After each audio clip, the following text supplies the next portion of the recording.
Hello and welcome to Conversations. Today's conversation is with Mike Pavlichko. Mike is the morning news anchor for both Magic 98.3 and AM 1450 WCTC. Mike, welcome. Good to be here. Yeah, thanks so much for joining us. How'd you find your way into the news business, Mike?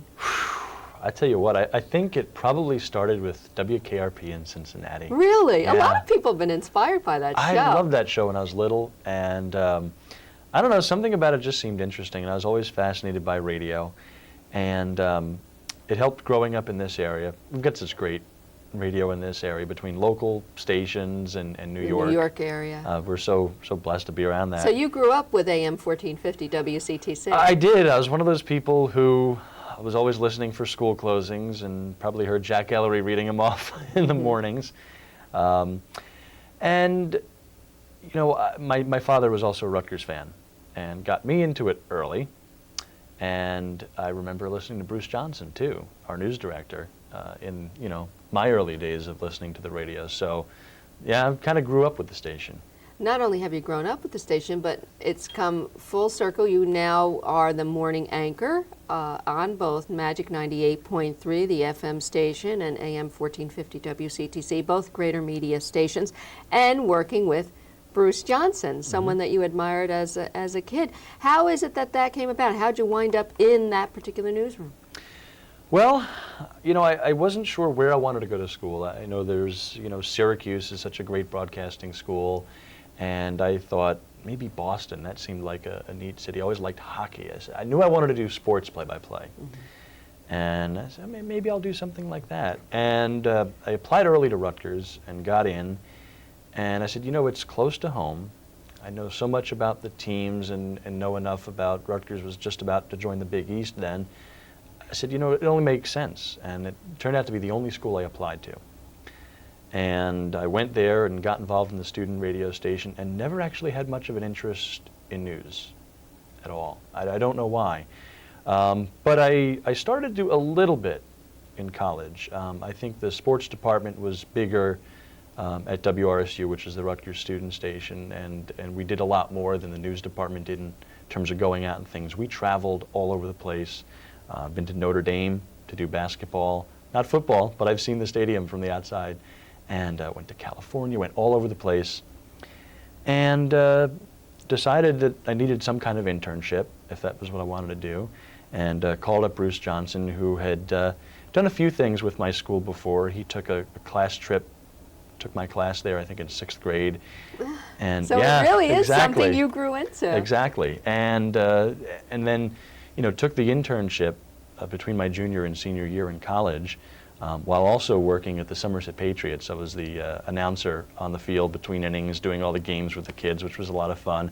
And it was a great summer. And went straight there after my work at CTC. And, you know, not a lot of interns get on the air, you know, as an intern, at a professional station, and I did. I wound up going out to cover stories, you know, little things, did man on the street type of stories and all that, but went out to cover some news conferences and some, you know, fairly big stories, and the experience was great, and not only that, but it sort of gave me that in to get the job there. Well, it's no secret to a lot of our viewers that you and I have worked together in the morning on Wake Up Central Jersey, and so many newsmen, Bruce Johnson, the director of the news department at WCTC, and you are not only sports nuts, but very funny people. But yet you can't be in the news business. Right. You have to really, you know, come off serious. And how is it that, and it must be a challenge, that you can do the news in 7 minutes? Is that one of the toughest things to do? That really is, because, you know, and even if you look on TV, you know, the stories have to be short. Just about anywhere, you can't get into too much detail.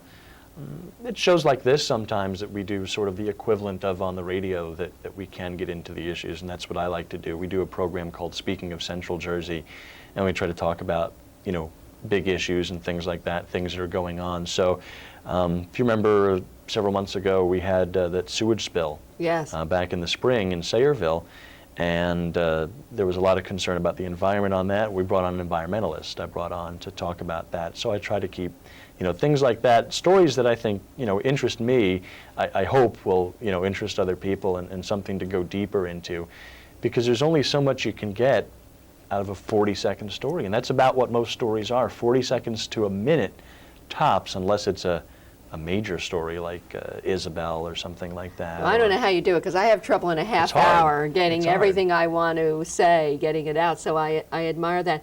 Let's talk about your tenure at WCTC and Magic 98.3. Most memorable day on the air for you? It's pretty tough. And it's weird because I don't do this a lot anymore, being the morning news anchor and just the cycle of things. I don't get to go out and cover a lot of stories anymore. I always like being out on that breaking story. And maybe news people are sort of perverse in this way, but I think, one of the most memorable days on the air for me, maybe besides 9/11, would have been the day that 2 cops got shot in South River a few years ago. If you remember, it was around Christmas time, or shortly before the holidays. And it's funny how your day changes, because I come into work around 11:30, and Bruce tells me, "You're going out to talk to people about the weather, some kind of weather story." So I sat there, and we were waiting for any other day. Yeah, right. I was waiting around for a phone call, I think, and I was going to go out after that. And somebody called and said, "Hey, there's something going on. There's all these cop cars in South River, and there's helicopters overhead." And we get a lot of calls from people, and you have to just sometimes follow up on them on the phone and see what's going out before, with the 6-person news department, you send everybody out. And I said, okay. So we checked up on it, and we were kind of cut off quickly on the phone. So you knew something was up. Right, I knew something was up. Second person called, Bruce says, "Go out there and see what's going on." And that's what they call the nose for news, huh? Yeah, and you could smell something was happening. Exactly, and as perverse as it sounds, those are my favorite days, where you have nothing. You don't have any idea what's going on out there, and then you have to go out there and figure it out and get it back. And what amazes me is how me, Channel 7, other radio stations, other TV stations, newspapers, all get that same story without the benefit of a press conference of some kind. So there's no rank has privilege. You're all there to cover the story. You happen to be there at the right time, sure. Right. Sure. Now, you mentioned September 11th. It just seems like it's a whole different world since September 11th. You were on the air that day. I happened to be in the air that day. I was away and traveling. What happens in a newsroom when something like that breaks? Get us behind the scenes in a newsroom. When something as big as September 11th happens, how do you function? How does it work? And then when the bulk of the story is over, what happens to you? Well, like I had mentioned with the cops getting shot in South River, same kind of situation. I was doing the work at 11:30, and at that time I wasn't getting up much before 8:30, 9:30. I had still 2 hours Unlike before now, I got morning into work. anchor, what are you getting up, 4 o'clock? Yeah, just about. I know. So I wasn't even up yet. A friend of mine that we'd been out with that weekend called and said, "You've got to turn the TV on and see a plane just crashed into the Twin Towers." And I said, "You wouldn't kid about something like that." So we turned the TV on, saw it, and from what I saw, I didn't see it happen. So I said, "Gee, it must have been a small plane or something accidentally hit, or maybe it was one of the traffic helicopters or something went wrong." So everybody thought that way. And you just hit. So we're watching for a little while, and I didn't think the worst. And I'm kind of you like didn't that. Think terrorists. I don't think the worst usually about things like that. And I remember my first thought was, how would you fix something like that? That seemed to be my first thought. And mine was, could it collapse? Yeah, I know. And now I look back at that, and I thought I was asking a stupid question. Right. Dear God, it happened. That, or how do you take it down? And How do you fix it? So so a little time went by, and I'm watching this, and the doorbell rings, and it was Hope Stockwell, who was our night reporter at the time. I said, "What in the world are you doing here?" I didn't know if she was upset or something or whatever. And she came in, she said, "They're trying to call you at work. They can't get through. All the phone lines were tied up that day." Yeah. So nobody could get through to me. And I live only 5 minutes away, so they must have said, "Go down and tell him to come into work." So I'm standing there in pajamas and stuff, and I turned the TV on in the living room and saw the second plane hit. and she and I were just standing there, and it was like, go, you gotta get dressed. Go, we couldn't, go. we were both watching, we didn't even look at each other. We couldn't take our eyes off the screen. Ran in, they said, just grab a tape recorder, go out. They sent me out to Metro Park to talk to people who were coming back. People that were returning. Mm-hmm. Oh, God. Which wasn't for a while. Yes. You know, whatever For a time the long last while for train some. made it out, Mhm. you know, that was on its way in or something like Right. that. And I remember, you know, speeding up Route 1, heading towards Metro Park and calling my friend who works in the city, my best friend from high school. We were college roommates, still good friends. And I talked to him, and I called him on the phone. I said, James, are you okay? You know, what's going on? And he said, yeah, I just, you know, we're here now. We're just trying to get out of the city. And you know, I was glad he was okay. And it was just a crazy day. It was all a blur until you get home. And the tough thing about being in the news business, you know, even a story like South River, the 2 cops get shot, and that's upsetting to you, but you go home and you go about your business. But when something like that happens, it affects everybody, you don't get the chance to react to it like most Americans would. And you can't shut it off. Mm-hmm. And, you know, it's your job to be in the thick Right. of it, so you can't turn it off. They sent me to a prayer service that night, as a lot of us did, because there were a lot of them that night. And, you know, to try to interview people coming out of church, that's difficult. Mm-hmm. And as a news department, our news department, we don't do a lot of that. We don't do a lot of the talking to victims of... The in your face. Exactly, which you Why is see that? sometimes. I think... Is it you a know, standard that's some been people are established? interested in it. I think that's a standard. It's also a time, you know, issue, and sometimes we'll do reaction stories. I went out after the cops got shot and asked people what, you know, how do you feel about your community after this happened? But, and obviously did a lot of 9/11 reaction pieces. But I think there's not that much of a place for it. You know, And it can what do you turn off expect? as many people as it Yeah. could interest. What do you expect a murder victim's, you know, surviving wife to say? They're obviously they're upset, and I think I'm more interested in what's going to happen to the person that did this. Are you going to find the person who did this? Well, that's the story, Mike. That is That's the story. It's not That is the creating a story, which the emotional side of it does. We all know how terribly that day hurt. What good was it to get more of that heart-wrenching gut reaction? Do you think that's the big difference in news today prior to September 11th? Are we always going for the emotion? Are we always going for the drama? Are news people creating the news? I think the news media tried to be a little bit kinder after 9/11. Maybe not to go after people so fast, but I think It's worn off. I think we've gotten back to normal. Exactly, the honeymoon's over. It's you know? worn off. Let's talk a little bit more about ethics, and certainly our viewers are Central Jersey residents, and they're aware of many of the news stories we're talking about. The police officers in South River being shot, certainly 9/11. But let's talk about ethics in reporting.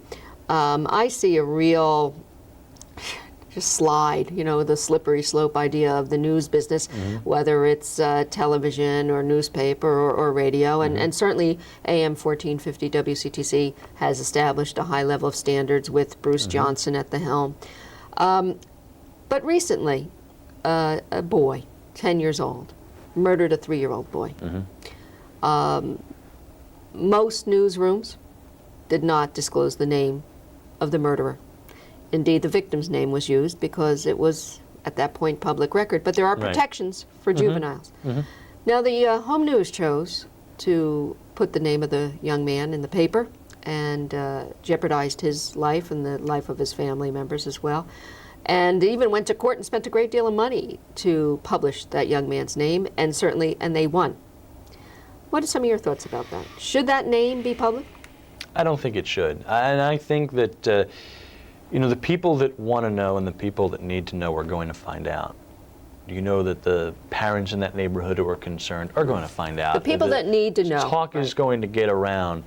You know, my sort of rule of thumb is that, you know, if I think people need to know something, then let's get it out there. But if they don't need to know it, then what's the point?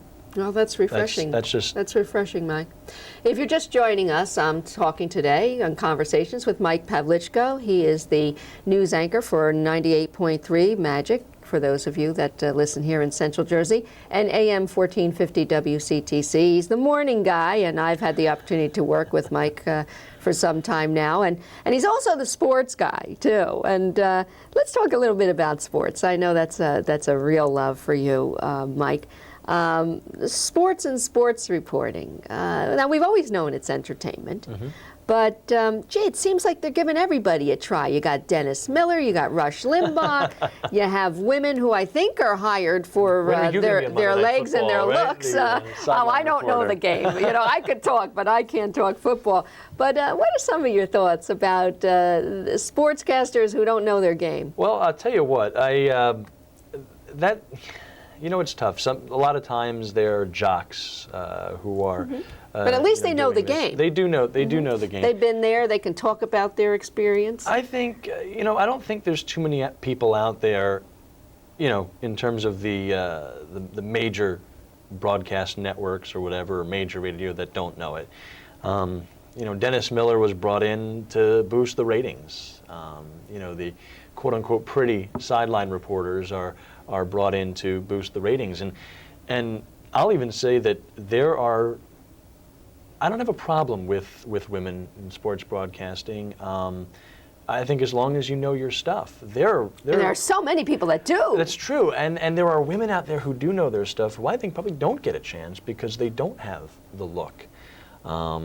If they want a cheerleader, they can find one of those, and they can read some cue cards if necessary. You know, I think one example, and I don't know how many people know Susan Waldman. Sure. She's you know, Yankee broadcaster, and started out in radio, and actually was on Broadway for a time, and had a great voice and all. And she, you know, is not the model type. You won't see her on the sidelines on Monday Night Football or anything like that. But you know, I think she knows her stuff.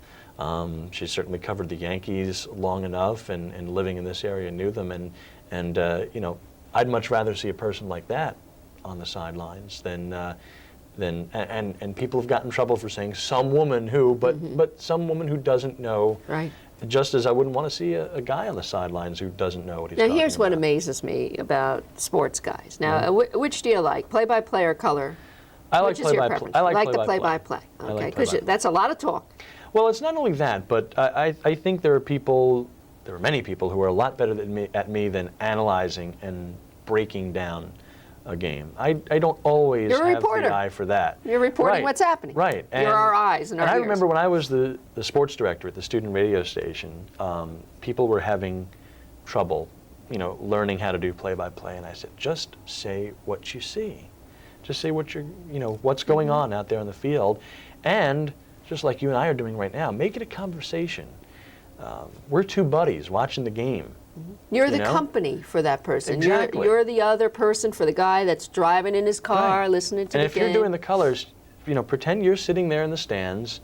You got a headset on, but pretend forget there's an audience out there. You're talking to me, and it's kind of that voyeuristic thing that we have where we want to see, you know, Survivor and those kind of shows, Big Reality. Brother. It's kind of like that. I think people want to listen to us broadcast a game as if we're two guys sitting in the stands going, oh, how could he, you know, how could he not make that catch or something like that, or why has he put that player in now? You know, I think that's what people want to see, and that's what I try and make it. And Rich DeMarco, who does the games with me. Oh, he's super. You two guys together are just a riot. The brains on that guy in terms of what he can remember. Yeah. The facts are unbelievable. He probably can't remember his girlfriend's birthday, but he can remember who hit what in 1956. That's right. That's right. And whether they batted left-handed or right-handed and had a ribbon around their arm or something. Yeah, you know how you can keep track of all of that and keep and Rich, as you said, also hosts Sports Talk. I mean, just. It's I marvel at the amount of facts, useless facts, that are in that man's head. Yeah, pretty much. But I tell you what, you know, he does a great job, and it's really fun to do a game with him. And it's funny. We actually went to the same school. He was the sports director when I was a sophomore at Rutgers, and we did one game together. One game, that was it. And now we've done countless high school football and basketball games, and over the years, really, I think, built up a chemistry that. You know, our relationship off the air can get a little adversarial at times, and I think that happens with sports guys. You know, you always want to top the next person or whatever. Yeah. But I think that makes for a good broadcast. Sure. we'll joke around with each other, and I think that's the thing. People want you to be friendly, and as you mentioned in the beginning, you can't joke around with the news, but you can a little bit with sports, and I think that's our where you have way to your open outlet. up and be a little creative. Exactly. So, idols in the news business, idols in the sports broadcasting business. I got to tell you, like I said, I never grew up wanting to do news. It was sort of something that happened, and when I took the internship at WCTC, that was my first real taste of news. I had done a newscast on WRSU, but I hadn't really gone out to cover much of anything, and even the classes didn't give you as much experience as the internship did. And that was where I said, this could be something. There could be something to this. And I also quickly realized that I wasn't going to make it enough money to survive just doing sports, and that I'd have to do news. And I really enjoyed going out on breaking stories. So who did you emulate then in sports? Who is it that you listen to and say, yeah? I liked and still like, and I'm very sad he's retiring, Bob Murphy. He's your one of my favorites of all time. And I know Bruce Johnson's favorite as well. He's a big Met fan.